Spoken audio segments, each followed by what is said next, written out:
राजधानी भोपाल के कुशाभाऊ ठाकरे सभागार में सिविल सेवा परीक्षा में चयनित अभ्यर्थियों का सम्मान समारोह आयोजित किया गया। इस कार्यक्रम में सीएम डॉक्टर मोहन यादव, मंत्री इंदर सिंह परमार समेत कई जनप्रतिनिधि भी शामिल हुए।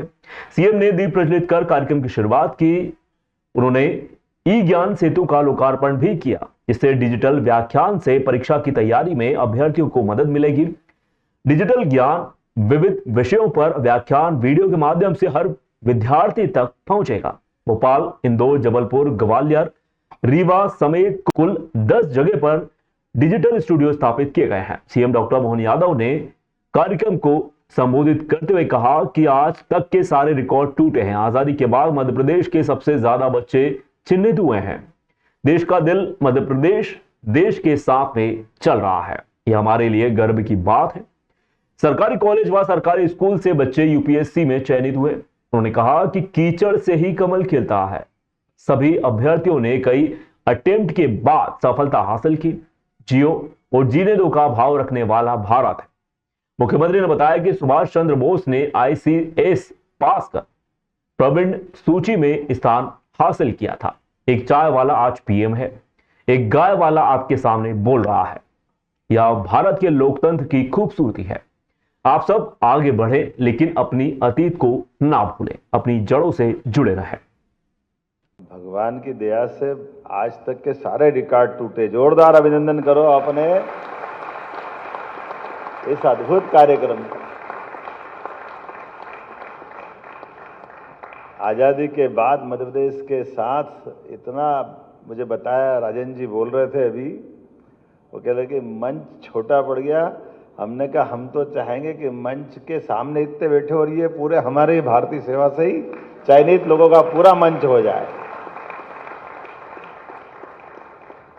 देश का दिल मध्य प्रदेश, और देश का दिल मध्य प्रदेश है तो उसकी धड़कनों से देश को चलते होने की आदत होना चाहिए। ये हमारे लिए सौभाग्य की बात है।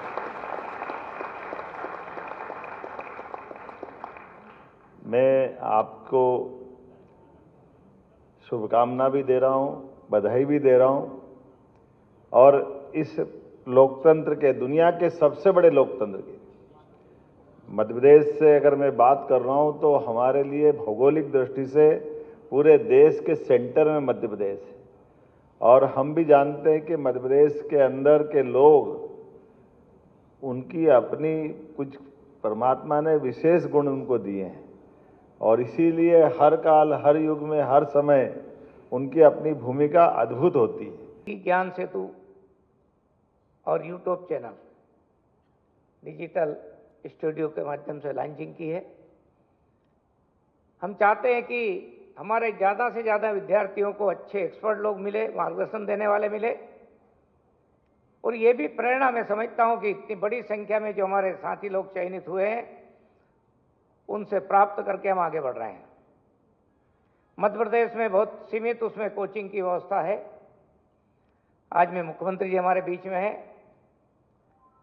ऐसे विद्यार्थी जो ऐसे कंपटीशन की तैयारी करना चाहते हैं, उनको केवल हमारी रेगुलर पढ़ाई तक नहीं, तो आगे हम सपोर्ट कैसे कर सकें, और इसलिए कोचिंग की व्यवस्था भी हम विभाग की तरफ से उनको उपलब्ध कराने चाहेंगे। आदरणीय मुख्यमंत्री जी हमें आशीर्वाद देंगे तो आने वाले समय में मध्य प्रदेश में ऐसे विद्यार्थी, चाहे गरीब परिवार का हो। बैतूल में स्वच्छ भारत मिशन के तहत 13 करोड़ रुपए के फर्जीवाड़े के मामले में चली जांच के बाद क्लीन चिट मिल गई है। इस निर्णय पर कांग्रेस पार्टी ने नाराजगी जताते हुए सवाल उठाया है। वहीं दावा किया गया है कि इस मामले में अगर निष्पक्ष जांच होती तो यह मामला भीमपुर बिचौली तक ही, बल्कि मध्य प्रदेश की अन्य जनपद पंचायत भी इसके दायरे में आ सकती थी। ब्लॉक समन्वयक ही नहीं, जनपद सीईओ और उच्च स्तर के अधिकारियों की लापरवाही भी सवाल उठाती है। मीडिया विभाग अध्यक्ष मुकेश नायक ने कहा, प्रदेश भर में 21,000 करोड़ से कई ज्यादा घोटाले की आशंका है। मध्य प्रदेश कांग्रेस कमेटी के पूर्व प्रदेश सचिव मनोज आर्या, प्रदेश प्रवक्ता डॉक्टर विक्रम चौधरी ने स्वच्छ भारत मिशन योजना के महा घोटाले को उजागर किया। देश की प्रतिष्ठित योजना स्वच्छ भारत मिशन ग्रामीण, जिसे प्रधानमंत्री के ड्रीम प्रोजेक्ट के रूप में प्रचारित किया गया, अब भ्रष्टाचार के दलदल में बुरी तरह से फंसती नजर आ रही है। बैतूल जिले के जनपद पंचायत पिचोली वहीं भीमपुर में सामने आया है कि करीब 13 करोड़ 21 लाख रुपए का घोटाला केवल एक झलक है। इस गंभीर आर्थिक अपराध पर मीडिया विभाग के अध्यक्ष मुकेश नायक ने सख्त कार्रवाई की मांग की है। इसे भाजपा नेताओं, शासन व प्रशासन की मिलीभगत से हुआ सुनियोजित षड्यंत्र भी बताया है। 12 लोग हैं एफआईआर में, ये उन लोगों की कॉपी हम दे रहे हैं आपको। वो 12 लोग पे जो एफआईआर हुई है उसमें भारतीय जनता पार्टी के 2 मंडल अध्यक्ष हैं। एक है सपना वीके और एक है सोनू नाम का है, वो उन पे एफआईआर नाम दर्ज है। मैं आपको कॉपी दे रहा हूँ, ये एफआईआर है और ये कलेक्टर ने आनंद फनन में इसलिए की कि ये मामला उजागर हो गया, इसको लीपापोती करने के लिए कि अभी इन पे एफआईआर कर दो, कुछ मत करो और इस मामला को दबा दो। लेकिन ये मामला दबेगा नहीं क्योंकि जनता का पैसा, ये 12 लोगों पे एफआईआर है और इसमें पूरी प्रक्रिया में जो आपको यहाँ पे उपलब्ध करा रहा हूँ कि किस प्रक्रिया से पैसा केंद्र से यहाँ आता है, फिर इसको कैसा जिला पंचायत में भेजा जाता है, फिर जनपद का सीओ इसको कैसे डिमांड करता है, डिमांड करके फिर वो पैसा उनके पास आता है, फिर वो जो व्यक्ति हितग्राही होता है उसके खाते में ग्राम पंचायत के खाते में जाना चाहिए और वो पैसा फिर जनपद सीओ की नोट सीट से वो आहरण होगा। लेकिन ऐसा कुछ नहीं हुआ है, डायरेक्ट इन्हें आधार खाते में डाल के पैसा गबन कर दिया। 13 करोड़ रुपया डायरेक्ट किसी के खाते में डाल दिया, जो सरकार का पैसा है, हम सबका पैसा है। ये बड़ी विचित्र घटना है। ये इसमें पूरी एफआईआर की कॉपी है और प्रक्रिया भी वही खुद बता रहा है जो एफआईआर कर रहा है प्रशासकीय अधिकारी कि इस प्रक्रिया से ऐसा ऐसा होना था, इसके जिम्मेदार ये होते हैं, इसकी मॉनिटरिंग ये करते हैं और इसके बाद में ये इस लोगों पे कार्रवाई होनी चाहिए। लेकिन जब आप एफआईआर कर रहे हैं और आप छोटी मुर्गियों को फंसा दे रहे हो और बड़ी मुर्गी को आप छोड़ दे रहे हो, जो जनपद के जो सीओ होते हैं जिनके डीएससी से पैसा गया है उनको भी छोड़ दिया गया है।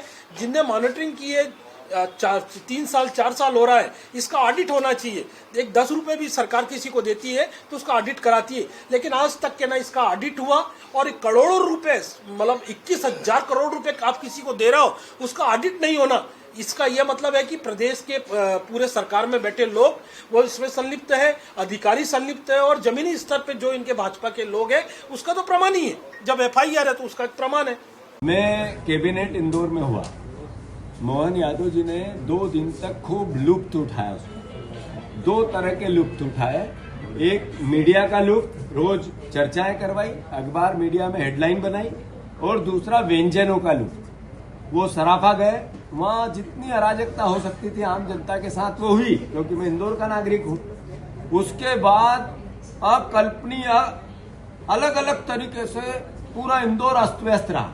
हमने 5 सवाल किए उनसे उस कैबिनेट के पहले कि इंदौर ने आपको सांसद दिया, विधायक दिया, सारे चुनाव जिताए, इंदौर की जनता ट्रैफिक से रेंग रही है, इसका कुछ समाधान करोगे क्या? एक भी कैबिनेट में एक शब्द भी नहीं बोला गया। फिर 2000 करोड़ रुपया इंदौर में नगर निगम में इस बात का खा लिया गया कि काम कराएंगे, सड़क बनाएंगे, नाली बनाएंगे।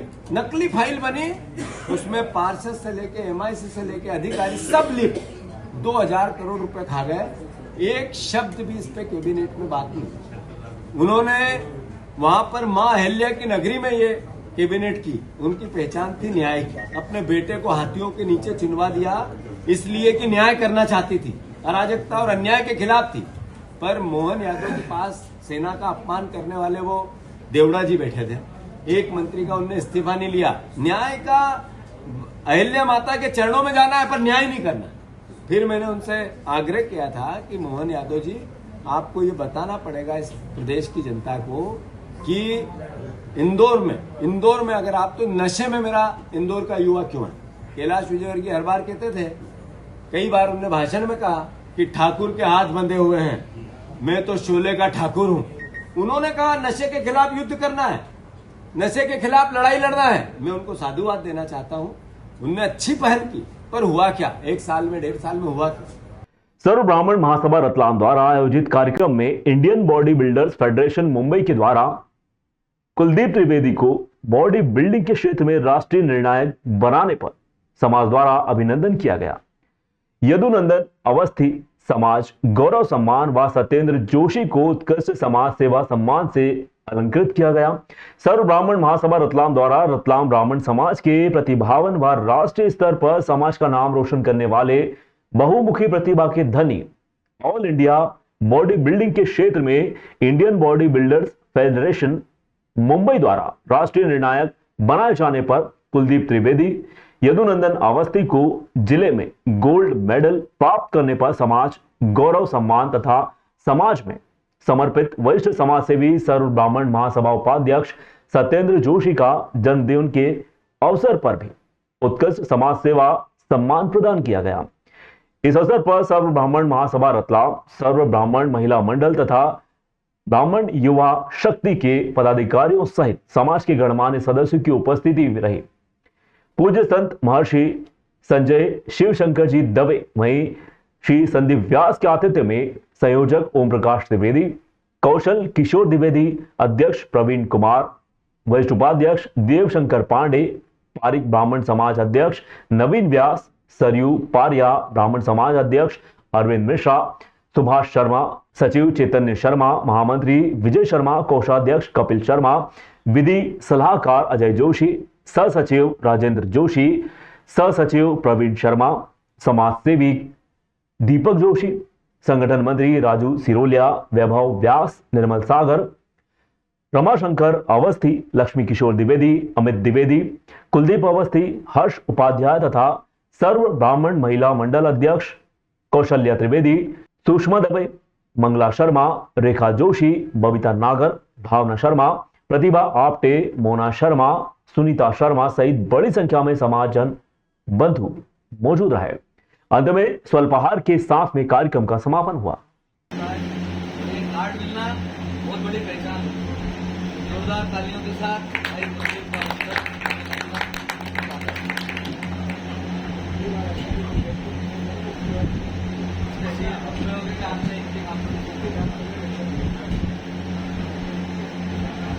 कार्ड के लिए भी एक बार जोरदार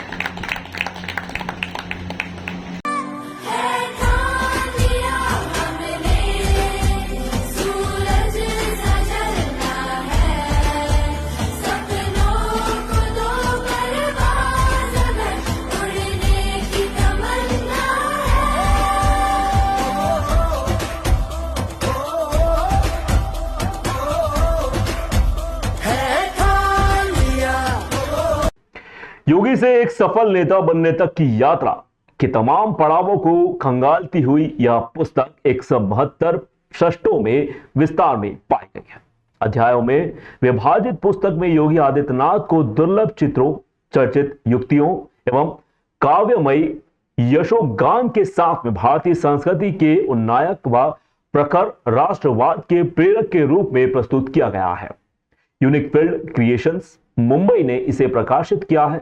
इंदौर की युवा लेखिका सुशी सक्सेना एवं ग्वालियर के शुभांशु शर्मा के लेखकीय श्रम से पुस्तक का ढांचा उसी रूप में उठ खड़ा हुआ है जिस रूप में इसकी कल्पना की गई होगी। प्रारंभिक अध्यायों में जन्म से लेकर विद्यार्थी जीवन एवं गोरक्ष पीठ के कर्ता धर्ता बनने से लेकर विरासत में मिले नेतृत्व को धार्मिक, सांस्कृतिक व सामाजिक एवं भव्य राजनीतिक परिदृश्य के मध्य विकसित होते हुए दिखाया गया है। सन्यासी जीवन की सभी कठोर शर्तों के पालन में कुछ भावुक पलों को भी इसमें दर्शाया गया है। पारिवारिक जीवन से 10 उन घटनाओं को उठाया गया है जिनसे उनका सबल व प्रबल व्यक्तित्व उभर कर सामने आता है। 2002 में हिंदू वाहिनी के संगठन से लेकर सांसद व मुख्यमंत्री के रूप में किए गए समस्त कार्यों में हिंदू राष्ट्र स्वयं मुखारित है। भारत की उस गौरवशाली परंपरा के समर्थन में यह पुस्तक सामने आई है जिससे दुनिया में हिंदू धर्म का परचम लहराया। महाराज योगी आदित्यनाथ में वे सभी गुण दिखाए गए जो भारतीय संस्कृति का मूल है। मध्य प्रदेश में 2 युवा लेखकों ने उत्तर प्रदेश की योगी सरकार की जन कल्याणकारी योजनाओं का प्रचार प्रसार कर उन्हें आम जन तक पहुंचाने की मंशा से इस पुस्तक का लेखन किया है। पुस्तक का यह तीसरा भाग जो जन कल्याणकारी योजनाओं से संबंधित है विशेष उपयोगी तभी हो सकेगा जब यह पुस्तक उत्तर प्रदेश के उन लक्षित आम जनों तक अपनी पहुंच सुनिश्चित करेगी। प्रसिद्धि के बिना जीवन का कोई मोल नहीं, इस ध्येय वाक्य ने बांदा उत्तर प्रदेश में जन्मी इस लेखिका को ऊर्जावान बनाया। कहा जा सकता है कि पिछली सभी किताबों से अलग अलग कुछ हटकर इस बार किया गया है। पाठकों को स्वयं अनुभूत होगा कि पुस्तक पढ़ना प्रारंभ कर देने के बाद एक रोचक आकर्षण हमें बांध लेता है। इसमें से लेखक गायब हो जाता है, प्रत्येक पृष्ठ पर योगी आदित्यनाथ छा जाते हैं। कौतूहल मिश्रित आश्चर्य के साथ पाठक इनके देवी व्यक्तित्व से चमत्कृत होते चलते हैं। ऐसे भावुक प्रसंग भी जोड़े गए हैं जो योगी जी के संन्यास से संबंधित कठोर नियमों के पालन की गाथा गाते हैं। अपराध एवं भ्रष्टाचार में डूबे उत्तर प्रदेश को जिस तरह योगी सरकार की नीतियों ने सुशासन में बदल दिया, हिंदू राष्ट्र की परिकल्पना का समस्त वैभव, बल एवं पराक्रम इस युवक राज सन्यासी ने इस तरह दिखा दिया कि अपराधियों में खौफ पैदा हो गया। लगभग 30 सष्टों पर सिर्फ महिला सशक्तिकरण से संबंधित वे सारे कार्यकलाप हैं जो योगी सरकार की पहचान बन चुके हैं।